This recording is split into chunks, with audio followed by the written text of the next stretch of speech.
श्री शिवाय नमस्तुभयम। दोस्तों, जैसा कि आप सभी लोग जानते हैं कि 2 अप्रैल 2026 यानी गुरुवार को पड़ रही है चैत्र मास की पूर्णिमा, व्रत और चिरंजीवी हनुमान जन्मोत्सव। और दोस्तों, यह वह तिथि है जो चैत्र मास में पड़ने वाली सबसे बड़ी तिथि है, क्योंकि यह गुरुवार के दिन पड़ रही है और इसका बहुत ही बड़ा और विशेष महत्व होता है। पूज्य गुरु जी ने कहा है कि अगर कभी भी मौका लग जाए और चैत्र महीने की पूर्णिमा तिथि गुरुवार को पड़ जाए तो आप लोगों को 7 चने की दाल वाला उपाय तो अवश्य ही करना चाहिए। इन दोनों का संयोग बहुत ही कम आता है। इसी के साथ में गुरु अपनी शिव पुराण कथा में बताया है कि इस दिन आपको 7 चने की दाल वाला उपाय तो आपको अवश्य ही करना चाहिए, क्योंकि ऐसा दिन पूरे साल में सिर्फ एक ही बार आता है। और दोस्तों, आप सभी लोग जानते हो कि गुरुवार पूर्णिमा तिथि का अगर सबसे बड़ा कोई उपाय है तो वह 7 चने की दाल वाला उपाय है। तो दोस्तों, गुरुवार पूर्णिमा तिथि के दिन आप लोगों को इस 7 चने की दाल वाला उपाय को जरूर करना है। बहुत लोग होंगे जिन लोगों ने इस उपाय को ना किया हो, मतलब पूरा साल निकल गया, उन्होंने किसी भी दिन इस 7 चने की दाल वाला उपाय को ना किया हो। पर दोस्तों, आपके पास एक आखिरी मौका बचा हुआ है, जो कि 2 अप्रैल गुरुवार पूर्णिमा तिथि के दिन है। इस दिन आप लोगों को इस वाले उपाय को जरूर कर लेना है। भले ही आपने पूरे महीने भर इस उपाय को ना किया हो, पर अगर आपने इस चैत्र महीने के गुरुवार पूर्णिमा तिथि के दिन अगर इस वाले उपाय को कर लिया तो आपको इस उपाय को करने का वो फल मिलेगा जिसकी आपने कभी कल्पना भी नहीं करी होगी। इसीलिए आप लोग इस वाले उपाय को एक बार जरूर कर लेना है, ताकि आप लोगों के हाथ से यह मौका ना जा सके और आपको इस उपाय को करने का फल मिल सके। दोस्तों, यह उपाय पंडित जी ने अपनी अभी की ही श्री शिव महापुराण की कथा में बताया है जी। इस उपाय को आज हम आपको बहुत अच्छे से समझाने वाले हैं। इस वीडियो को देखने के बाद, इस उपाय को समझने के आपको कोई और वीडियो को देखने की जरूरत नहीं पड़ेगी। तो चलिए दोस्तों, उपाय को शुरू करते हैं। देखिए, यह इस चैत्र महीने के गुरुवार पूर्णिमा तिथि के दिन ये इतना खास होता है, इतना महत्वपूर्ण होता है। देखा गया है कभी कभी बड़े बड़े पूजा पाठ अनुष्ठान से जो मनोकामना पूर्ण नहीं होते, वह चैत्र महीने की गुरुवार पूर्णिमा तिथि के दिन एक छोटे से उपाय करने से ही आपकी मनोकामना पूर्ण हो जाती है। और बहुत सारे ने इस उपाय को किया भी है और उनको इस उपाय को करने का फल भी जरूर मिला है। अगर आप लोग भी इस उपाय को करना चाहते हैं तो आप इस उपाय को पहले अच्छे से समझ लेना, सुन लेना, उसके बाद करना। आपको इस उपाय का फल जरूर मिलेगा और इस उपाय को कर लेने से आपके घर में चाहे किसी भी प्रकार की दुख और समस्या क्यों ना चल रही हो, आपको उसका कारण भी नहीं पता है कि भाई ये समस्या किस कारण से चल रही है, उसका कुछ भी कारण हो सकता है, जैसे पितृदोष हो सकता है या किसी भी तरह का मंगल दोष भी सकता है। तो इस दिन आप लोगों को ये वाला उपाय कर लेना है। ये एक ऐसा उपाय है जिस उपाय को अगर किसी विशेष दिन पर किया जाए तो भाई उस विशेष दिन का जो है वो तो हमें मिलता ही मिलता है, पर हमने उस दिन पर इस उपाय को किया है तो हमें उससे भी बड़ा फल मिलता है और फल बहुत जल्दी मिलता है, क्योंकि आप इस उपाय को बहुत ही बड़े और विशेष दिन पर कर रहे हैं। तो चलिए अब उपाय के बारे में बात करते हैं, लेकिन उससे पहले आप लोगों को यह जानना आवश्यक है कि आखिर ये उपाय किस समय करना है, किसको करना है और कैसे करना है। तो चलिए हम आगे आपको वीडियो में एक एक करके बता देते हैं, लेकिन उससे पहले अगर आप लोग हमारे चैनल पर पहली बार आए हैं या फिर मेरी आवाज आज पहली बार सुन रहे हैं तो हमारे चैनल वास्तविक जानकारी को सब्सक्राइब जरूर कर लेना और इस वीडियो को लाइक करके कमेंट बॉक्स में श्री शिवाय नमस्तुभयम ओम नमः शिवाय जरूर टाइप कर देना। तो दोस्तों, इस 7 चने की वाला उपाय को हमें इस गुरुवार पूर्णिमा तिथि के दिन कैसे करना है, किसको करना है, किस समय करना है और कहां पर करना है, ये सारे सवालों के जवाब आपको इस वीडियो में मिल जाएंगे।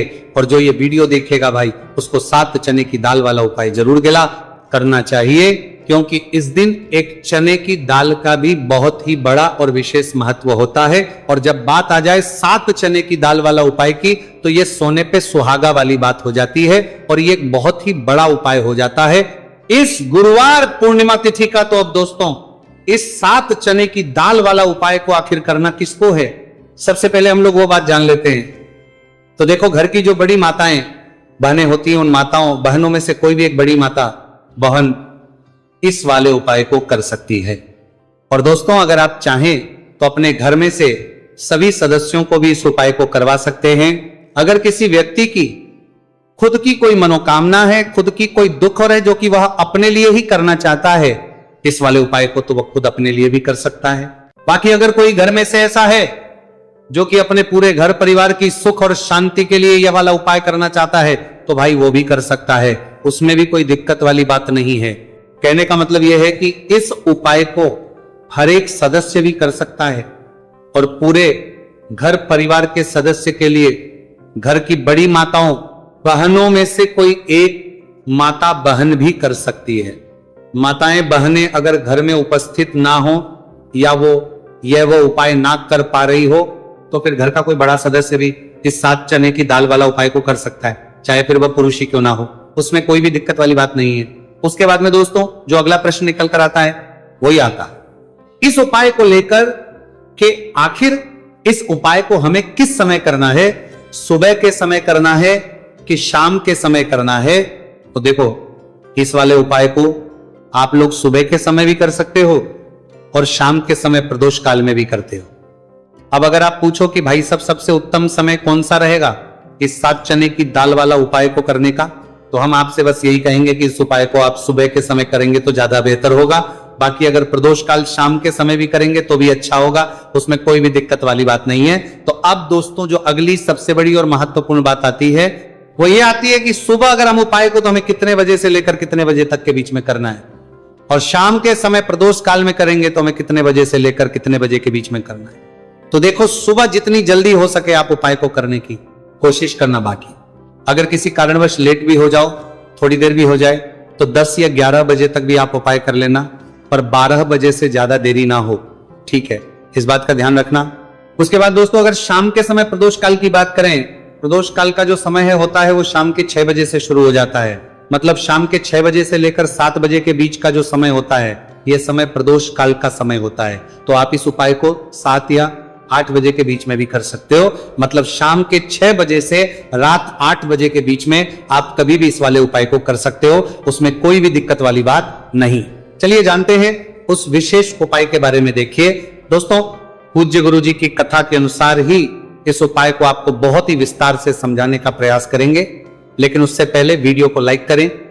देखिए, इस वीडियो में हम पूज्य गुरु जी द्वारा बताए गए 3 सबसे अचूक उपायों के बारे में जानेंगे, जो आपको सिर्फ और सिर्फ गुरुवार की सप्तमी की तिथि पर ही करने हैं। पूज्य गुरु जी ने बताया है कि जो भी व्यक्ति इन उपायों को कर लेता है उसके जीवन से समस्त परेशानियां दूर हो जाती।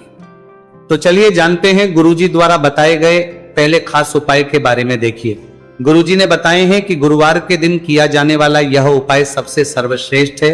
इस उपाय के लिए आपको मात्र 1 लोटा शुद्ध जल लेना है।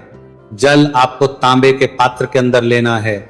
इसी के साथ में आपको मात्र 1 गुड़ का टुकड़ा लेना है, और इसी के साथ में आपको लेनी होगी 7 की दाल। देखिए, चने की दाल को लेते समय ध्यान रखना है कि यह खंडित नहीं होनी चाहिए।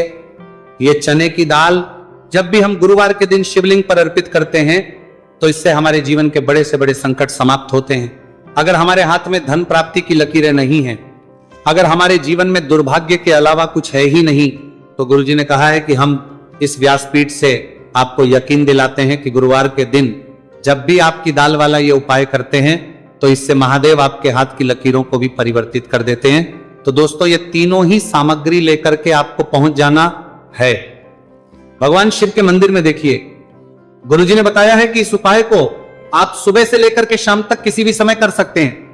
देखिए, शिव मंदिर पहुंचने के बाद आप जो एक गुड़ का टुकड़ा लेकर के गए हैं, सबसे पहले तो आपको उसे जल के पात्र के अंदर डाल देना है, और आपको महादेव का स्मरण करते हुए ये 1 लोटा जल धीरे धीरे शिवलिंग पर अर्पित करते जाना है। साथ ही साथ आपको श्री शिवाय नमस्तुभयम इस मंत्र का भी जाप करते रहना है। कम से कम 11 बार आपको इस मंत्र का जाप अवश्य करना है। अब दोस्तों, आपके पास जो चने की दाल है उन्हें आपको एक एक करके शिवलिंग पर अर्पित करते जाना है। चने की दाल आप एक एक करके भी समर्पित कर सकते हैं और एक साथ भी शिवलिंग पर अर्पित कर सकते हैं। देखिए, चने की दाल को समर्पित करने के बाद आपको बृहस्पति शवर महादेव से प्रार्थना कर लेनी है कि हमारे जीवन में जो भी संकट समस्या चल रही है, हम जो भी कार्य करते हैं उसमें हमें बार बार असफलता मिलती है, रुकावटें, संकट जीवन में लगातार बने हुए हैं, चारों तरफ से सिर्फ और सिर्फ निराशा ही हाथ लग रही है, तो अपने दुर्भाग्य को दूर करने के आपको बृहस्पति शवर महादेव से प्रार्थना कर लेनी। पूज्य गुरुजी ने कहा है कि इस गुरुवार के दिन यह चमत्कारी उपाय करके देख लेना, और आप स्वयं देखेंगे कि 1 या 2 महीने के अंदर आपके जीवन का जो दुर्भाग्य है वह समाप्त होना प्रारंभ हो जाएगा। अब दोस्तों हम जान लेते हैं दूसरे विशेष और चमत्कारी उपाय के बारे में। देखिए, इस उपाय के लिए आपको मात्र एक तुलसी जी की लकड़ी लेनी होगी। अगर आपके पास पहले से ही तुलसी जी की लकड़ी है तो उसका उपयोग आप कर सकते हैं, और यदि आपके घर में तुलसी जी का पौधा सूखा हुआ है तो वहां से भी आप तुलसी जी की मात्र एक लकड़ी ले सकते हैं। देखिए, इस उपाय के लिए आपको मात्र एक मिट्टी का दीपक लेना है। इसमें आपको शुद्ध घी का प्रयोग करना है, और इस दीपक के अंदर आपको ये जो तुलसी जी की लकड़ी है इसे रख देना है। इस लकड़ी को आपको पूरा घी के अंदर डुबो देना है, चारों तरफ अच्छे से घी लगा देना है, और आपको इस दीपक के अंदर इस लकड़ी को रख लेना है। देखिए, यदि आपको ऐसा लगता है कि तुलसी जी की जो लकड़ी है वो बहुत ही जल्दी से जल जाती है, तो आपको एक कार्य करना है। आपने जो तुलसी जी की लकड़ी ली है उस पर आपको पूरी पर अच्छे से रुई लपेट देना है, यानी कि कॉटन जो होती है उसे अच्छे से लपेट देना है, जिससे कि ये जो लकड़ी है दिखाई ही ना पड़े। तो इस लकड़ी के ऊपर आपको लपेट लेनी है।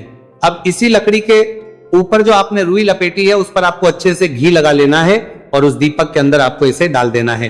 अब देखिए, इस दीपक को आप भगवान विष्णु के वहां पर भी प्रज्वलित कर सकते हैं, या फिर भगवान विष्णु के किसी भी स्वरूप के सामने आप इसे प्रज्वलित करते सकते हैं, या फिर आपके घर में जो माता तुलसी जी का पौधा है वहां पर भी इस दीपक को आप प्रज्वलित कर सकते हैं। पूज्य गुरु जी ने कहा है कि जो भी व्यक्ति इस 2 अप्रैल 2026 गुरुवार की पूर्णिमा तिथि पर यह तुलसी जी की लकड़ी का दीपक प्रज्वलित कर देता है तो उसके जीवन में कभी भी धन संपदा की कमी नहीं होती। देखिए, ये जो उपाय है आपने फाल्गुन में पूर्णिमा तिथि पर किया होगा, लेकिन इस बार चैत्र मास की पूर्णिमा तिथि है, गुरुवार के दिन, गुरुवार का दिन भगवान विष्णु को समर्पित होता है। और ये जो दीपक है हम विशेषकर भगवान के निमित्त ही प्रज्वलित कर रहे हैं, तो इस दीपक को आप इस महीने की गुरुवार की पूर्णिमा तिथि पर भी प्रज्वलित कर सकते हैं। देखिए, ये जो दीपक है विशेषकर आपको शाम के समय यानी कि सूर्यास्त के बाद ही करना है। अब दोस्तों हम जान लेते हैं गुरुजी द्वारा बताए गए तीसरे बहुत ही चमत्कारी और विशेष उपाय के बारे में। देखिए, इस उपाय के लिए आपको एक बेलपत्र लेनी है, और इसी के साथ में आपको 2 शमी पत्र लेना है। देखिए, आप जो बेल लेंगे वो कहीं से भी खंडित नहीं होनी है, बहुत ही चमत्कारी और विशेष को 2 कर्मानी है चाहिए। इस बात का आपको विशेष रूप से ध्यान रखना है। देखिए, मान लीजिए कि यदि आपके पास बेलपत्र नहीं है तो आप भगवान शिव के शिवलिंग पर चढ़ी हुई बेलपत्र को पुनः शुद्ध जल से धो करके उसका उपयोग भी कर सकते हैं। इसी के साथ में आपको मात्र थोड़ा सा लाल चंदन लेना होगा।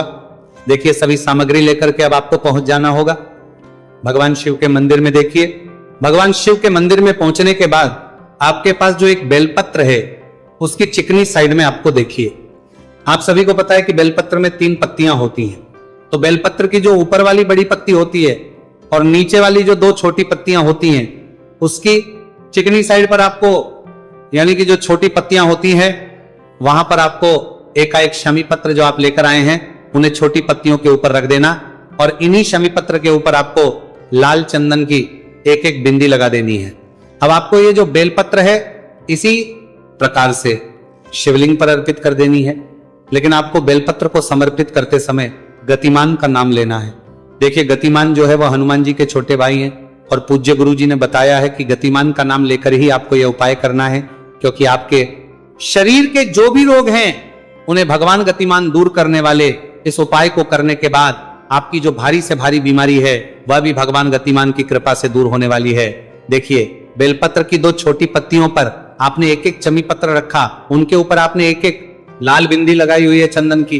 तो इसी प्रकार से आपको यह बेलपत्र शिवलिंग पर अर्पित कर देना है, भगवान गतिमान का स्मरण करते हुए, गतिमान भगवान का स्मरण करते हुए आपके शरीर में या फिर आपके घर किसी भी सदस्य के शरीर में जो भी रोग हैं उस रोग को दूर करने के लिए आपको भगवान से प्रार्थना कर लेनी है, और फिर आपको वापस अपने घर आ जाना है। देखिए, इस उपाय के लिए गुरुजी ने कोई भी निश्चित दिन निश्चित समय नहीं बताया है, तो इस उपाय को आप किसी भी दिन कर सकते हैं। आप लगातार इस उपाय को किसी भी दिन कर सकते हैं, और हफ्ते में केवल 1 दिन भी कर सकते हैं। गुरुजी ने कहा है कि यदि आपकी सालों पुरानी बीमारी है वह भी भगवान गतिमान की कृपा से दूर हो जाएगी। तो दोस्तों, इस प्रकार से आज के इस वीडियो में हमने आपको गुरुवार की इस पूर्णिमा तिथि पर किए जाने वाले 3 बहुत ही चमत्कारी उपाय बताए हैं, जो भी आपके लिए उचित है, सरल है, उसे आप कर सकते हैं। तो दोस्तों, ये थे पूज्य गुरुजी द्वारा बताए गए कुछ बहुत ही खास उपाय। अगर आपको जानकारी अच्छी लगी हो तो वीडियो लाइक करिएगा। मिलते हैं फिर एक नए वीडियो के साथ। श्री शिवाय नमस्तु भयम।